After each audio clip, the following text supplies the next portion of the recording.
A workflow diagram is a visual map of how tasks move through a process, step by step, from start to finish. It helps teams understand responsibilities, spot bottlenecks, and improve overall performance. There are many types of workflow diagrams, each suited to different use cases. Let's look at 3 common examples. A Swimlane diagram is perfect for cross-functional workflows. It shows how feedback travels between teams from intake to resolution and clearly highlights who owns each part of the process. This helps prevent confusion and delays.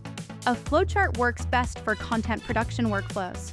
It maps how an asset moves from ideation to publication and highlights key decision points or approvals along the way.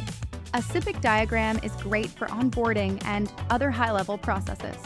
It outlines the full journey from suppliers like HR and IT to the final outcome, a fully onboard employee. It's ideal for aligning internal stakeholders on the big picture. To build a workflow diagram, follow 4 key steps.